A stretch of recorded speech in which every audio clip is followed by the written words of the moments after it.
박용택 해설위원이 준비를 하고 있습니다. 2,504개의 안타를 때려낸 박용택 해설위원의 자신의 타격에 관한 이야기 이제 들어보겠습니다.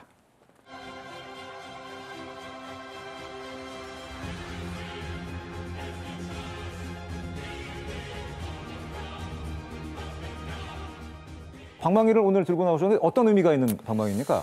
제가 사실 저는 이제 방망이가 집에 있는 걸 좋아하지 않아요. 네, 그 김태균 형하고도 그런 얘기를 많이 했었는데 정말 꼴도 보기 싫었거든요. 네, 네, 정말 그랬는데 요 방망이는 네. 이제 마지막 한 자를 이제 남겨놨던 건데. 아 그래요? 네, 제가 이제 포스트 시즌 마지막 타석. 야구 선수로서 마지막 타석 이제 이영하 선수 볼을 3루 파울 플라이로 멋지게 치고 아웃된. 네, 그리고 이제 허경민 선수한테 잡혔죠. 그랬죠. 네, 이제 그 배트입니다. 예, 이건 어떻게 계속 갖고 계실 건가요? 네, 그래서 요 정도 하나는 내가 가지고 있어야 되지 않나라는 생각에 좀 가지고 있었는데 네. 오늘 또 이렇게 봉인 해제를 했습니다. 알겠습니다. 자, 그럼 박용택 위원의 타격 히스토리 같이 한번 보시겠습니다. 야, 2002년도 그림이 나오고 네, 있는데 확실히 핸섬하네요. 신인 때 모습이죠, 완전히. 네. 예. 지금 네. 투수는 임창용 선수 네, 같은데. 한국 시리즈. 예, 네. 한국 시리즈 대 모습이군요. 예. 본인은 어떻습니까? 타격에 대한 변화 이런 것들이 좀 있었나요?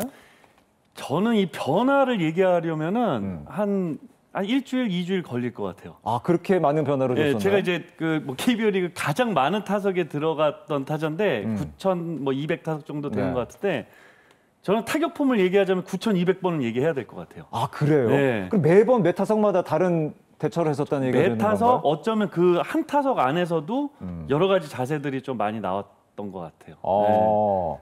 가장 궁금했던 거는 한때 홈런 타자 약간 변신도 선언하셨잖아요. 그 이제 조금 전에 이제 그 정현욱 선수 볼을 이제 예, 밀어쳐서 끝내기 홈런을 친 장면인데 그때는 이제 사실 이제 그때 왜 그랬냐면은 좀 약간 전략적으로 이제 빅파이브 외야 빅파이브라 그러면서 제가 이제 뭐 어깨나 여러 가지 그런 것들이 있어서 이제 외야수를 출장을 못하면서 지명타자 출장을 좀 많이 하면서 지명타자를 출장을 하다 보니까 그러니까 타격감이 조금 떨어지면 또 시합을 못 나가더라고요. 야, 이래가지고는 안 되겠다.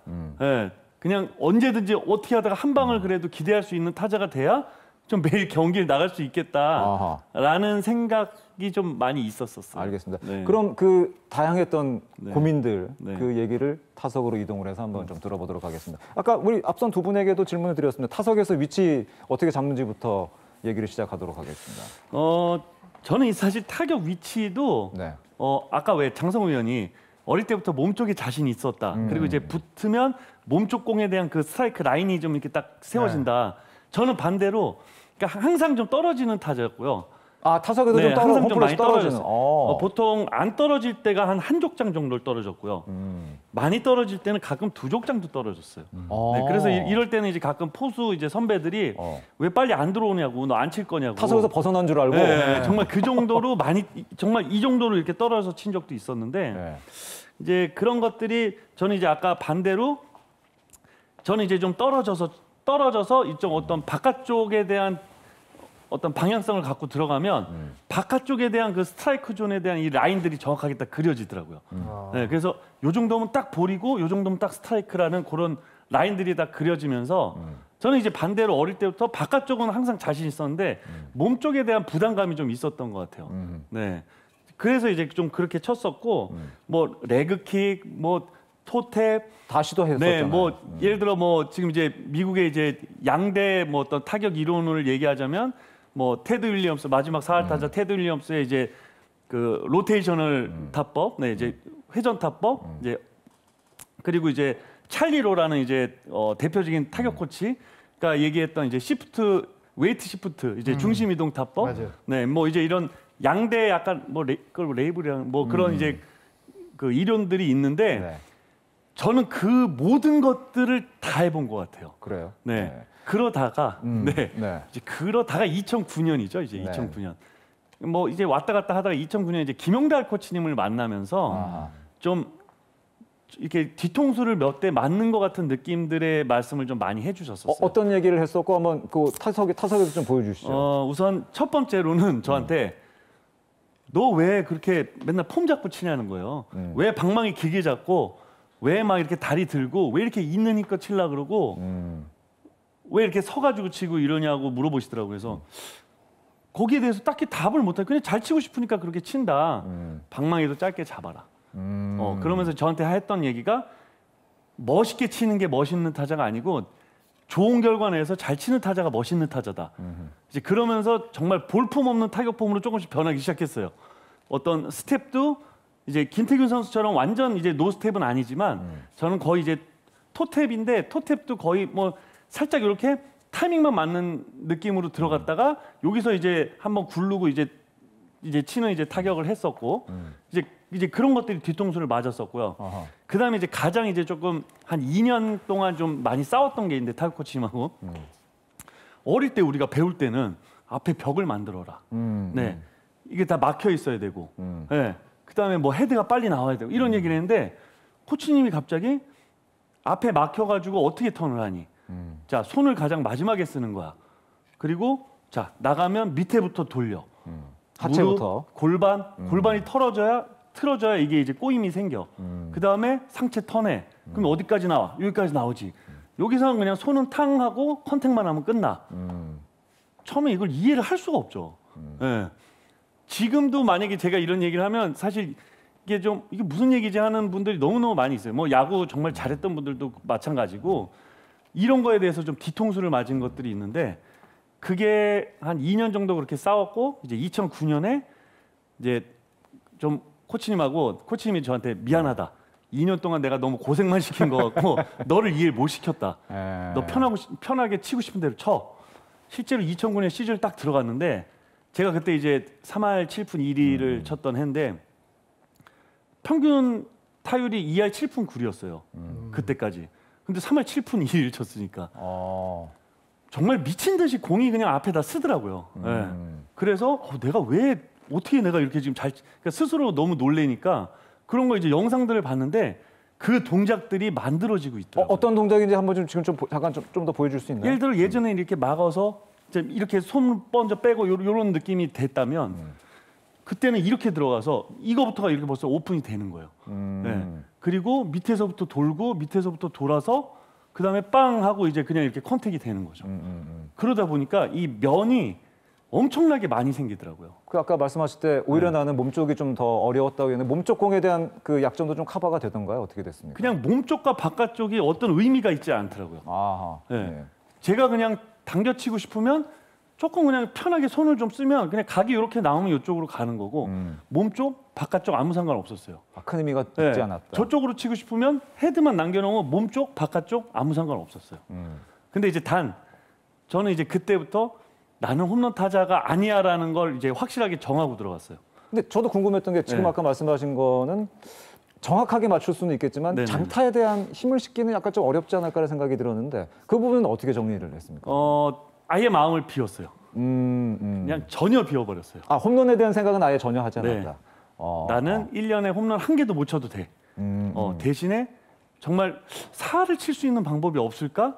이제 이런 것들을 고민하기 시작했죠. 2,500개의 안타가 나온 이유는 거기서 뭐 어쩌면 그럴 수도 있을 것 같아요. 그렇다고 볼 수가 네네네. 있겠네요. 예, 예. 네. 아까 앞선 두 분에게도 말씀을 드렸는데 그러면은 상대 투수에 따라서 아주 강한 빠른 공을 던지는 투수냐, 변화구로 던지는 투수냐, 혹은 볼 카운트가 내가 불리하냐, 유리하냐 여기에 따라서 좀 변화를 좀 줬었나요? 어떤 변화를 좀 줄 수가 있을까요? 아주 단순하고 빠른 볼의 투수는 가장 좋아하는 투수였어요. 어려울 게 하나도 없었죠. 그냥. 아무리 볼이 빨라도 제가 그냥 미리 준비하면 그게 뭐 눈에 보이지 않는 빠른 볼은 아니잖아요. 네. 그러다 보면 언제든지 칠 수 있었고 실제로 은퇴할 때까지도 빠른 볼이 어렵진 않았어요. 근데 그 빠른 볼을 치러 들어가서 변화구를 내가 참아내고 잡아내는 부분에 있어서 이제 이런 어떤 공간의 움직임이라든지, 그다음에 뭐 골반의 움직임, 유연성, 그다음에 그런 순발력 이런 것들이 점점 떨어지면서 이제 그런 유인구들에 많이 속게 되더라고요. 그런 것들. 그 페타진이 얘기 좀 한번 해주세요. 아, 페타진이요? 네, 페타진. 제가 사실 박용택 위원 그때 당시에 뭐 일면식도 없었던 상황이었는데 정성훈 선수한테 누구한테 물어봐가지고 제가 박용택 선수한테 그 페타지니 선수의 뭐 어떤 그 타격 메커니즘을 듣고 자기가 굉장히 많은 것을 바꿨다라고 제가 이야기를 들어서 그렇죠. 전화번호 알아가지고 제가 밤에 전화를 했어요. 근데 그래요? 저 정확히 기억나요. 전화를 했는데 그건 사실 안 물어보고 그냥 끊었던 기억. 저도 약간 쑥스럽더라고요. 그래서 그냥 끊었던 기억이 났는데. 솔직히 말하면은 그날 약간 반주 한잔 하셨어요. 술김 한잔 하셨네. 그래서 물어보려고 했는데 막상 또 이게 전화를 하니까 그게 자신감이 또 없더라고요. 그래서 지금 이 시간에 한번 그때 그 페타지니 선수를 보면서 어떤 부분이 좀 많이 바뀌었는지 그것도 굉장히 그 얘기를 좀 들려주세요. 좋을 것 같아요. 그러니까 그 모든 게 저는 다 2009년이었는데 그렇죠. 이제 2008년에 이제 중간에 와서 잘했고 그다음 2009년에 이제 같이 이제 생활을 하는데 우선 첫 번째로 배운 거는 루틴이었던 것 같아요. 예. 그 이제 그때 당시만 해도 저희 샤워실에 이제 그 탕이 없었어요. 근데 이제 경기 전에 항상 이제 그 페타지니 선배님은 그 아로마 오일 그 자기가 좋아하는 그런 좀 진정되는 향이 있었어요. 그거를 이 대야라 그래야 되나요? 바켓스?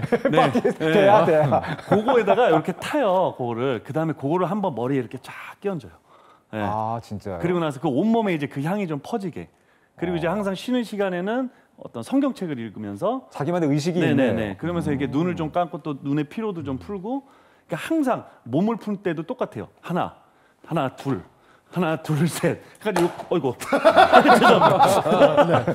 자기만의 루틴이 확실했었군요. 예, 저한테 예. 주십시오. 제가 가지고 있겠습니다. 네. 그러니까 인이어라 상관없어요. 괜찮습니다. 괜찮아요. 네. 이제 그런 것들이 있었고요.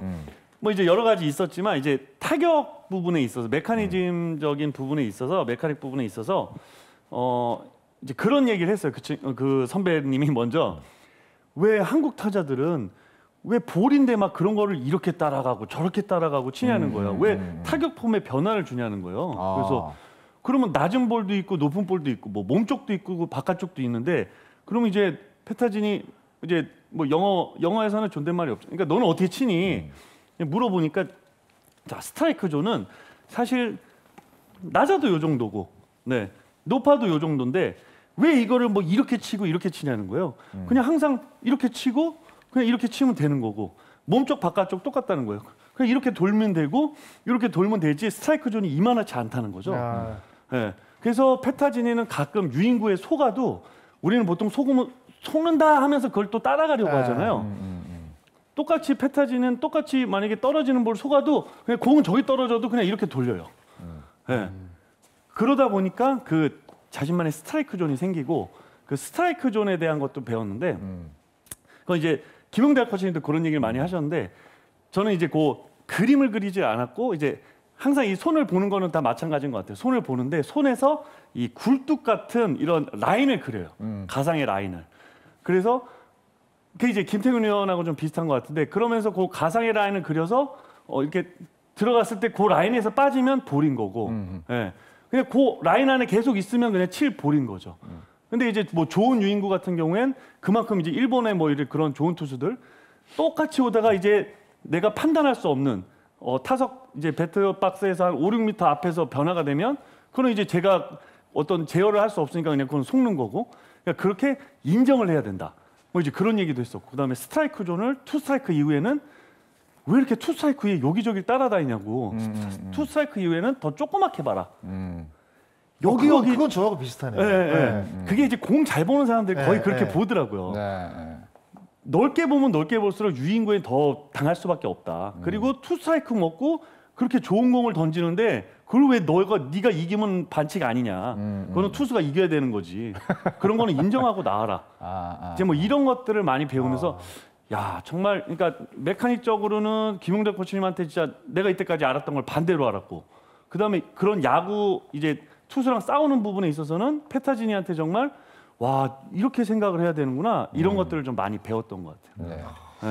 참 여러 가지를 통해서 어떻게 보면은 야구 일생을 통해서 계속 배워왔던 과정들이 아닌가 생각이 되는데 마지막으로 세 분께 질문 드렸던 공통적인 질문 여지껏 지금 설명을 해주신 여러 가지 많은 것들을 또 변화를 하고 느껴왔던 것 중에 가장 핵심이다. 내 야구 타격 철학에 있어서 이것만큼은 핵심이라고 생각을 한다. 어떤 게 있을까요? 저는 물음표인 것 같아요. 물음표? 계속 질문을 해야 된다. 계속 그래야 되는 것 같아요. 왜냐하면 타격을 이걸 정답을 낼 수도 없고 뭐를 정의를 할 수가 없는 것 같아요. 그거는 몸이 다 다르고 신체가 다 다르고 나이가 다르고 능력이 다르고 상황이 다르고 기분이 다르고 네. 그래서 그런 것들을 어떻게 뭐 내 타격은 뭐다라고 정의를 할 수 없을 것 같고요. 야, 어렵네요. 결국에는 정말 어려운 거고 그냥 계속해서 뭔가 스스로 질문하고 스스로 연구하고 공부하고 해야 좀 이렇게 롱런을 할 수 있지 않을까. 뭐 그냥 그런 생각을 해봅니다. 알겠습니다. 네. 2,504개 안타가 그냥 나온 것이 아니라는 것을 다시 한 번 더 느낄 수가 있었던 것 같습니다. 박용택 위원의 타격에 관한 이야기 들어봤습니다. 말씀 대단히 감사합니다.